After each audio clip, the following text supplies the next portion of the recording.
सा लुकाप्रमाणे जेजू ख्रिस्ताची शुभ वार्ता. पहिल्या शिसांचे आपोवणे. एक दीस गेनेझारेत सरोवराचे थडी सरशी जेजू उबो आसतना देवाचे उतर आयकोनचे खातीर लोकांचो समूह ताचे भोंवतणी उरडातलो. तवळ सरोवराचे थडीक लागल्ल्यो दोन दोनी ताणें पळयल्यो.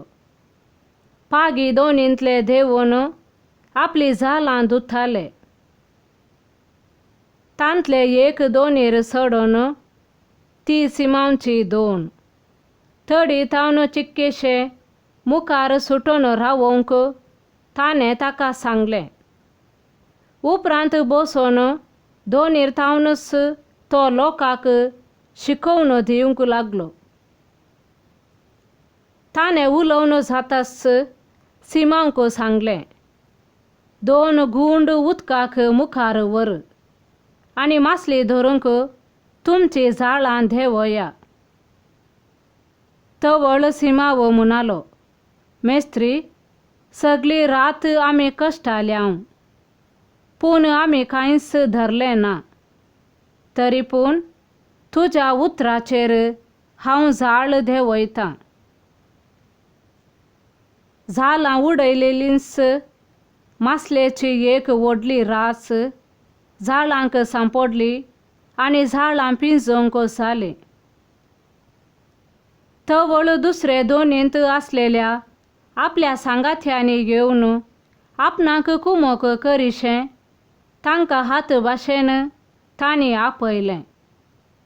ते आयले आनी सांगाता मेळोन दोनींनी तांणी मासली भरली इतली की दोनी बुडोवंक जाल्यो. हें पळोवन सिमांव पेद्रू जेजूच्या पांयां पडलो आनी म्हणालो, म्हजे सरशिलो पयस सर सोम्या, हांव एक पातकी मनीस. तांणी धरलेली मासलेची रास पळोवन तो आनी ताचे सांगाती सोमेस्त विस्मेत जाल्ले. तेच परी सिमांवचे वांटेली सावन आसलेले जेबेदेवाचे पूत जाकोब आनी जुवांवी विस्मेत जाल्ले.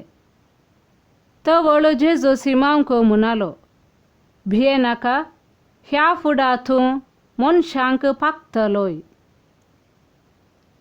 दोनी थडीक हाडताच सक्कड सांडून ते जेजूचो पाटलाव करून गेले. देवाचे उतर हें, वखाणे तुका क्रिस्ता.